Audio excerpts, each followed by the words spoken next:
It's now my real pleasure to introduce to you Dr. Suzanne Cory, whose remarkable career in biomedicine we celebrate today. Dr. Cory's research, Suzanne's research, has been critical in the field of molecular biology and molecular genetics, and also very relevant to cancer biology. She began as a graduate student in Australia in the mid-1960s. And at that time, she wrote to Francis Crick, the Crick and Watson Crick, asking for a position in his laboratory just a few years after he and Jim Watson shared the 1962 Nobel Prize with Maurice Wilkins. Dr. Crick said yes, and she moved to the MRC Laboratory of Molecular Biology in Cambridge, then a real melting pot for molecular genetics and molecular biology. A little later, during her postdoctoral research in Geneva, she began a long-term collaboration with a biologist, Gerry Adams. A collaboration in more than one sense of the word. They married and moved to Australia, where they joined the Walter and Eliza Hall Institute of Medical Research, commonly known as the WEHI. I shall refer to the WEHI a little later. It's in Melbourne, Suzanne's hometown. And their work began with research on the genetics of the immune system.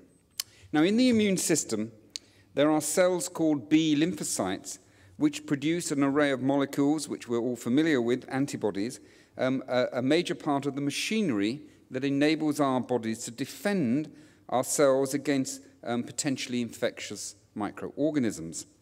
Doctors Cory and Adams used really elegant genetic approaches to help clarify these processes, and in particular, by the way by which B lymphocytes generate molecules that are crucial to immunity. And following these studies on the normal role of B cells, they turned their attention to cancers that affect B lymphocytes. As a disease model, they chose Burkitt's lymphoma, mainly affecting children in tropical regions. Scientists knew that Burkitt's lymphoma cells contain broken chromosomes. It's associated with the genetic changes that occur in the immune system to generate a range of antibodies, which led to the attachment of genes in wrong locations within the cell. But how this led to a cancerous transformation remained a puzzle. They provided an important clue when they identified a gene that interacts with the faulty chromosome to promote cancerous growth. Working with mice, they established this mechanism as the primary cause of the disease, a rearrangement of this particular gene. And these investigations offered a new viewpoint, as I shall explain in a moment, on the causes of cancer. Because what they did is they provided a foundation for a somewhat counterintuitive discovery. Many cancer-promoting genetic mutations have been discovered by this time, by the late 1980s, but they generally work by stimulating cells to divide in an uncontrollable fashion.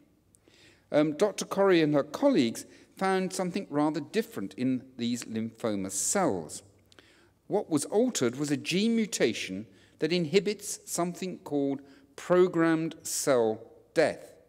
Now, programmed cell death is a mechanism that promotes a cell to undergo suicide. When a cell becomes dangerous, for example, when a cell's DNA is damaged, it can trigger a self-destruct program, which will avert the development of a tumor. Now, at the time when Dr. Cory and her colleagues reported their findings in 1988, it was widely assumed that cancer-promoting gene mutations operated primarily by spurring cell growth.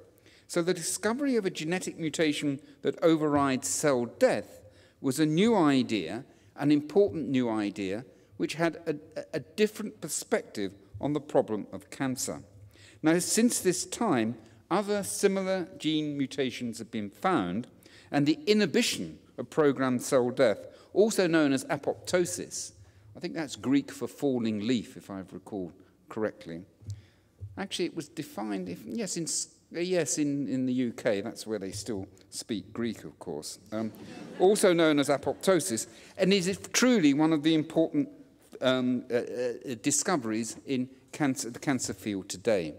Dr. Corey's lab, Suzanne's lab, is at the forefront and continues to be so in these explorations as she and her colleagues lay the groundwork for understanding these processes more and for developing new anti-cancer drugs designed to trigger apoptosis in tumour cells. But she's also, in addition to being a fine scientist, she's a scientific leader.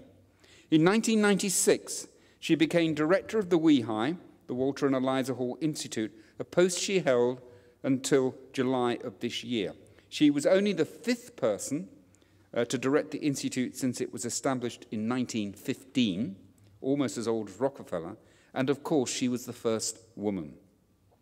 Dr. Corey led the WEHI in an era of rapid change.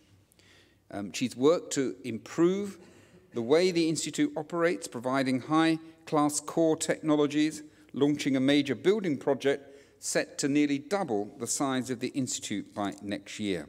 And under her leadership, the WEHI has focused on developing programs in a range of fields, in cancer biology, in immunology, in infectious diseases.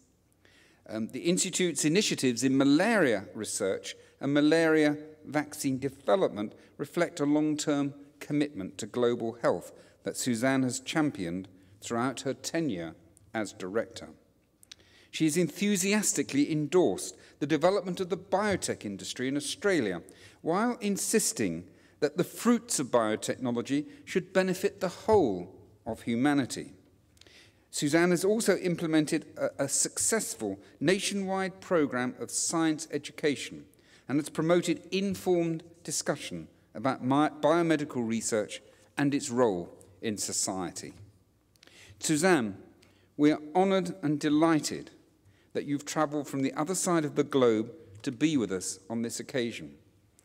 You are an inspiration, not only to women scientists, but to all of us. Like the young student who approached Francis Crick, you continue to draw on your intellect and your inventiveness as you work for progress in your area of molecular genetics and within the international scientific community.